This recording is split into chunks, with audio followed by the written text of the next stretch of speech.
President Ronald Reagan famously said there was an 11th commandment in politics: thou shalt not speak ill of any Republican. That was back in 1966 when Reagan was running for the governorship of California. Fast forward 50 years, and the Republican Party saw itself in the middle of a civil war that would ultimately lead to the election of Donald Trump. It's a shift that leaves many Republicans asking, how did the party that prided itself back in the day on a message of compassionate conservatism, fiscal responsibility, and family values become the party of ballooning deficits and family separations, whose members regularly turn a blind eye to the president's blatant racism, sexism?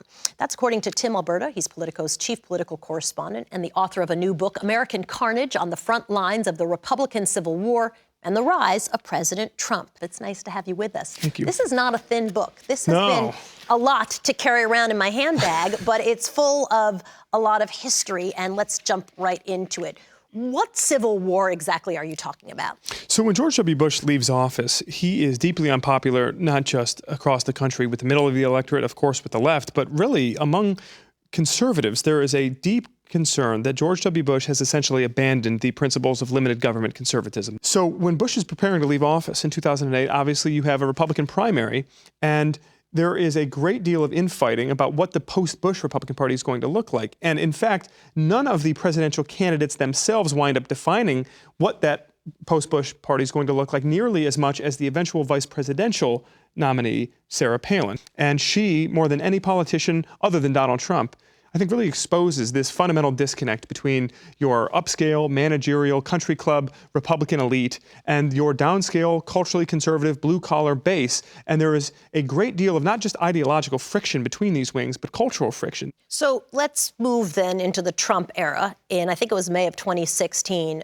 Trump goes after Judge Curiel, who's a Latino judge. And sort of the mainstream Republicans decry some of the things that he says that are clearly racist. And I'll read some because it's in your book. So you helpfully put it in chapter 14.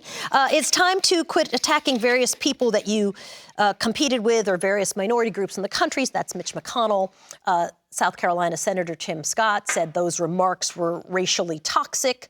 Lindsey Graham said it's pretty clear he's playing the race card. And Paul Ryan says claiming a person can't do their job because of their race is sort of like the textbook definition of a racist comment. Fast forward not very long down the road, and they're embracing him. I think what's important to recognize is that the evolution of the Republican Party, in this instance specifically, with their failure to hold Donald Trump to account consistently, is emblematic of really Trump's takeover of the party. When he began thinking about running for president in 2016, Soledad, he looks across the landscape of the Republican Party and he says, you know what?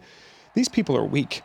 They are. I gave them hope. I brought the party back. That's a quote. And you know, and he identified something that I think was very prescient. Whether you love Trump or hate him, Trump recognized that there was this inherent aversion to confrontation within the Republican Party. He understood that if he never backed down, if he never apologized, then he was going to win out over these people. That he projected more strength than they did. Paul Ryan, I mean, really, I think of his cowardice so frequently because he would talk about what he thought a Trump presidency was doing to his own family. Remember, he personalized it around, he has a daughter, et cetera, et cetera. Yep.